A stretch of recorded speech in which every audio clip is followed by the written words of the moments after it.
Hey, gang. Welcome back to another episode of the Inspire Nation Podcast. I'm your host, as always, Dr. Dustin Bain, and today's message is this. 2H is all you need. Lean back, open up your mind, and let the inspiration light your path to a greater tomorrow. All right. So if you've been following this path the last couple days, you've noticed that my son has been an absolute maniac, wild man, and this is nothing to say against him because he's an absolute little sweetheart. But I think the end of summer is coming, and he's ready for school and back into a normal routine. And we're tired of swimming lessons. We're tired of wrestling practice. It's time to get back into the swing of school again. I'm sorry to say we're another 4 or 5 weeks out, but he's ready.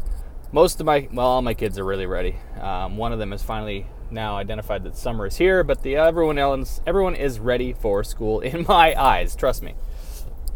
So, the 2H that we're talking about today is based upon my son again. This kid's teaching us all kinds of lessons all of a sudden.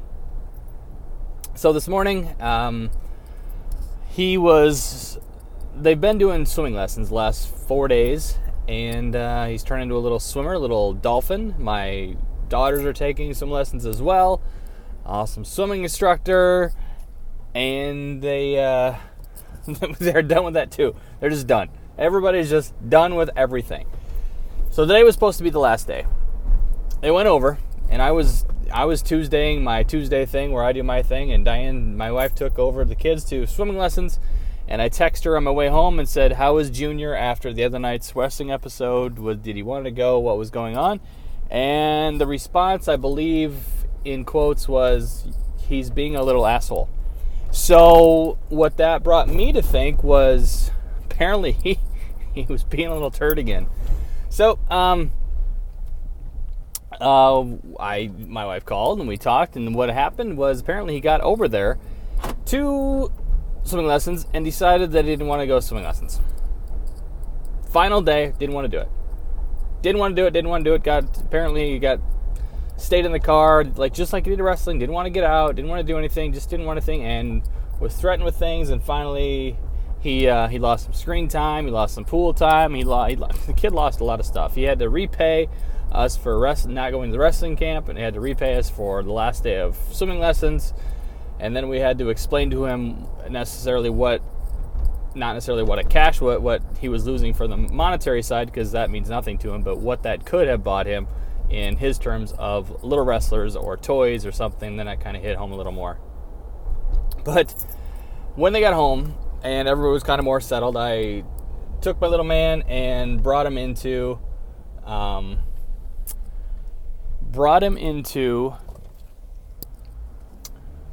room and said, "Come here."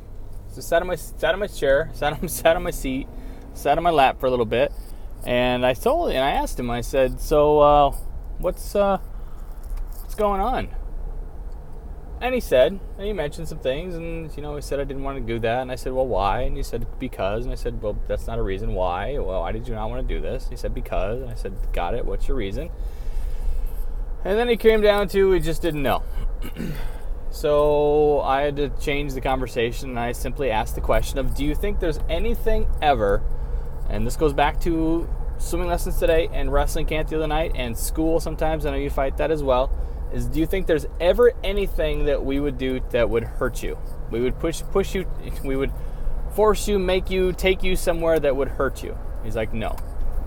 I said, "Okay, do you think there's anything that we would do that when we have you do things that would help you?" And he said, "Yes." I said, "So in the wrestling situation, do you think when we take you there, do you think we're taking you there to hurt you or to help you?" He's like, "Well, to help me." "Help you why?" "To get better at wrestling." "Got it. Okay, so when we take you to swimming lessons, do you think we're taking you there to help you or to hurt you?" He's like, "Well, to help me." I said, "Why?" "So he can learn to swim." "Yes, good answer." "When we take you to school, do you think we're taking you there to help you or to hurt you?" And he said, "To help me." I said, "Right on, you got it." So you don't need to be afraid, you don't need to be upset, you don't need to be scared, you don't need to be frightened, you don't need to be anything if there's anything that we're taking you to or having you do, because it's designed to help you, not ever to hurt you. Got it? Got it. All right. hopefully that is, I don't know if that's going to solve anything, but hopefully he thinks about that every time he gets into a situation where he starts to freak out. We can say, is this hurting you or helping you? All right, let's go. So as I said this, and as I repeated it to myself after the conversation, was reflecting on what did I just tell my son. I thought about, this is something that I could use, that you could look at on every situation that you get into. And simply ask yourself the question, if you're getting into something new, if you're getting into something that makes you uncomfortable, if you're getting into something that just makes you not quite sure what the outcome is going to be, you simply ask the question, is this going to help me or is this going to hurt me? Is this going to help me or is this going to hurt me? What is this going to do? And after you do that, all you simply sit is, do you think that God, the universe, whatever you want to call it, the big man, do you think there's ever anything out there that he wants to do or she wants to do, whatever you look at, is designed to hurt you? No. There may be a lesson involved that you may need to learn the lesson that may feel like it's hurting you at the time. However, in the end result, the end grand scheme of things, it's there to help you. If you join a gym, if you join one of our health challenges that we put on every so many weeks, every so many months, do you think when people are just starting out their health program, when they're absolutely, some of them have never worked out, they're not fit, they've been eating one way for so long, and we come in and try to modify it by challenging them for the 4 weeks to stick with it, do you think we're doing that to help them or to hurt them? Help them. And if you're getting into, if you're starting something that makes you uncomfortable, if you're joining a public speaking, so to speak, public speaking program, where you want to go out and learn to speak in public, and you go to this program, because I've done this before, Toastmasters down in, I think I went to it in Minneapolis, and you get up there and you start to talk, and people are just staring at you with these beagly eyes like, who is this person? What are they trying to tell us? What's the message they're saying? And you're up there just rambling. But before you got there, before you signed up, before you agreed to stand up at the podium and start talking, something had to switch into your head where you had to convince yourself that this is going to help me. This is going to help me in the end. It's going to hurt for a little bit. It's going to be painful. It's going to absolutely suck for probably a little while. But in the end, it's going to help me. I have to be willing to step through the gate of uncertainty, the fence of the unknown, to get to the helping, to get to the end result. But you have to focus on longer out periods of time versus tomorrow, versus the next hour.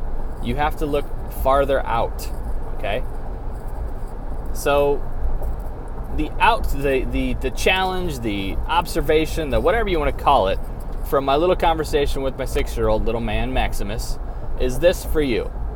When you get in situations, whether it's in a job interview and they ask you certain questions, or whether you're at your job and they have you do certain things that you don't like, when you are in an argument with your spouse, with whatever it is, ask the question, is this helping me or is this hurting me?